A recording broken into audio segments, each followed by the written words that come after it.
delivery time. Let's move all this out of the way and then unbox the X100V.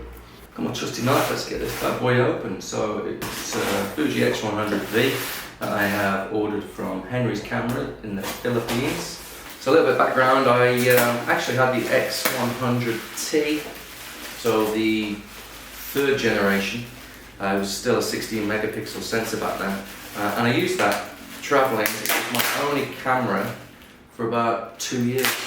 And you can see the X100T review on my website, www.cotswoldphotographer.com. So, usual black packaging. I wonder where this one's made. Made in Japan still, good. Same as the X-Pro 3, made in Japan.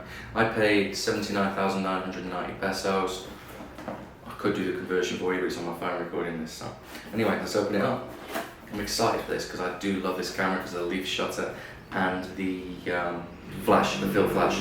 So I ordered an extra MPW126S battery. We've got the, what looks like, warranty card for Fujifilm Philippines. Manual, bit of service information. And there's the camera. Camera strap with just simple Fujifilm branding on it. Inside here is the lugs for the camera strap and the USB-C lead, which it just plugs in. It doesn't come with a charger, so it just plugs into a normal phone USB charger, USB-C. We have the additional battery, which is tucked away down here. Pop that in. Pull that out. So I've got two MPW126 batteries, W126S. Okay, so I had the silver X100T. This is the black model that I've ordered, sealed from Fujifilm. Feels nice and small.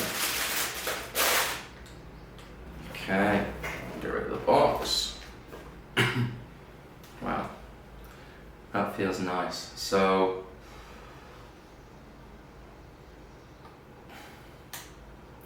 it's different to the X-Pro 3.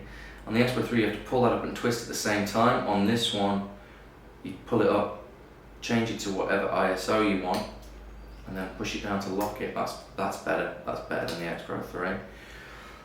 You got no lock on the shutter speed dial, but it's pretty stiff, so that feels okay. No D-pad anymore.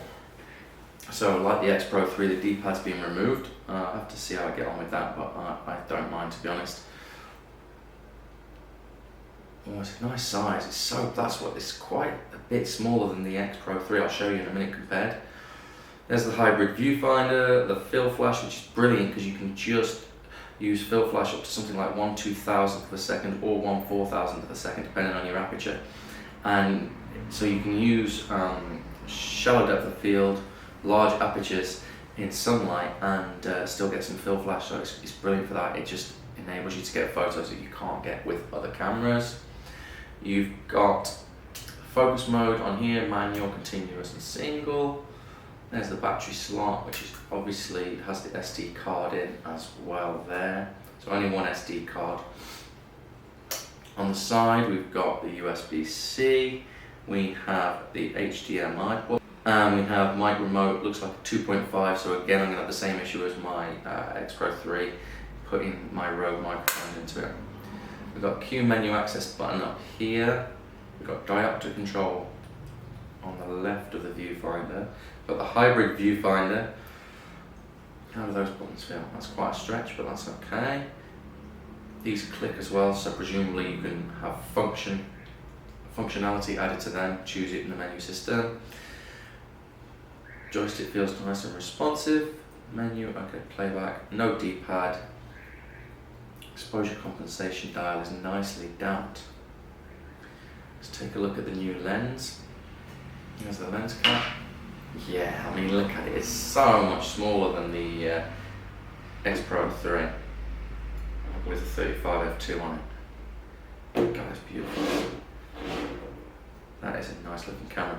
LCD screen is, I believe, a flip out, so you can look down on it, and I believe you can tilt it back as well. Okay, so it only tilts that much when you're looking in that perspective. You can also have it out flat there.